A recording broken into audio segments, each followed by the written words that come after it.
Peggy 16.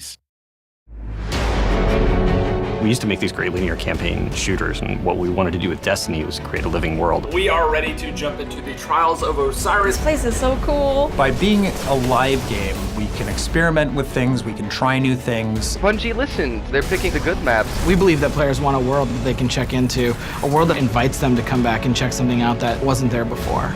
We want to be a living game. We want it to be a hobby, and the live team is a reflection of Bungie's commitment to doing that. High five. Yeah, all right. The live team has been in charge of doing everything from playlists to weekly patches to Iron Banner rollouts and Trials of Osiris. This is crazy. Oh, there's loot, guys. There's We loot. want to bring in more quest lines, more stuff to do, more stuff to chase, more loot items, more guns, more gear. What I like as a player is that when I come into the world and there's an event going on, the world's a really different place. That makes the world feel alive, and it's just a more fun place to be in. What we want to create is an engaged audience that wants to keep coming back, and that your friends, your social network is part of what's like pulling you back into the world. We have a wonderfully connected community, and that's something that makes Destiny just kind of magical, honestly. Look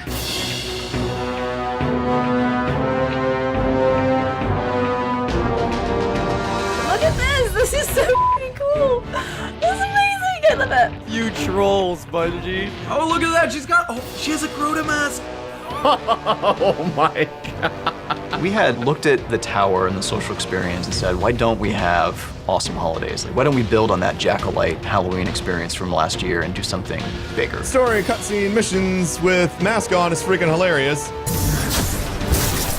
We want to create these community lightning rods of things that people are doing together. If players are responding really well to them, like, that's what we want to build more of.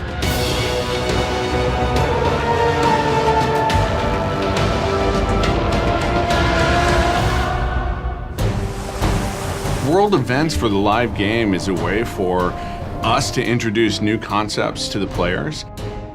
Sparrow Racing has been on a lot of people's minds for a long time. Sparrow Racing is like our first experiment with how do we build something that the community can actually have a hand in its future fate.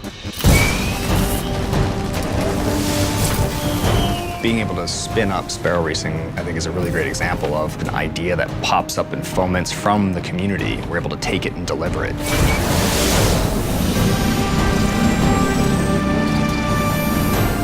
If people love it, awesome, we can continue building on it and making it better. If people don't like it, we can get feedback on it and bring it back, or just decide to scrap it and put our time, energy, and our people on something else.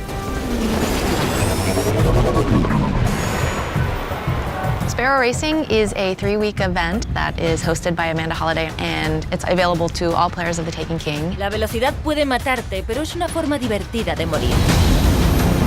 You're hauling ass through the desert and you want things to be aerodynamic. So we have dyeable suits, we have branded suits with Sparrow Racing logos, we have suits with little bits sticking off of it, and then color-coded suits that match paint jobs on the Sparrows. We take a similar approach with the Sparrow. We have the one base model, which is the core industrial design of it, and then we have variations of that. You could wear exotics, you could wear your raid gear, you could have masks from Festival of the Lost, you can do whatever you want. Sparrow Racing is a 6-player free-for-all death race through enemy territory. Tienes que ser veloz y no temer a nada si quieres ganar estas carreras. We have 2 race courses, one on Venus and one on Mars.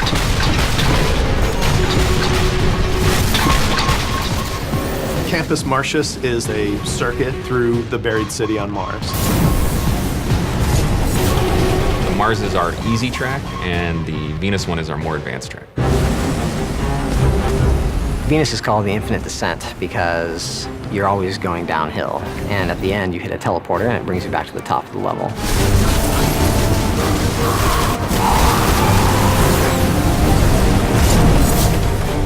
In Venus, there's a ton of shortcuts. You can shortcut through a waterfall, jump over an entire turn, and then land right on a boost gate and take off. Nobody's really going to have a better Sparrow than anybody else. It's really about your performance on the track. The main skill that you will need is based off of you and how you drive. Boosting at the right time, braking at the right time. knowledge is important. Knowing the race course is important. The more gates you miss, the slower you'll go. The more gates you hit, the faster you'll go.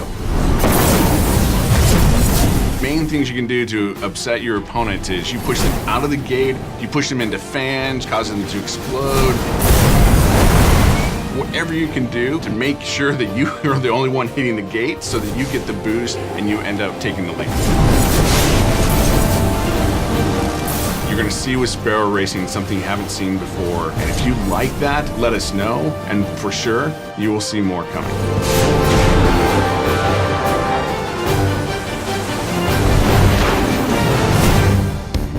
Recuerdo que antes solo teníamos un colibrí y un tramo de tierra plana. Han cambiado mucho las cosas.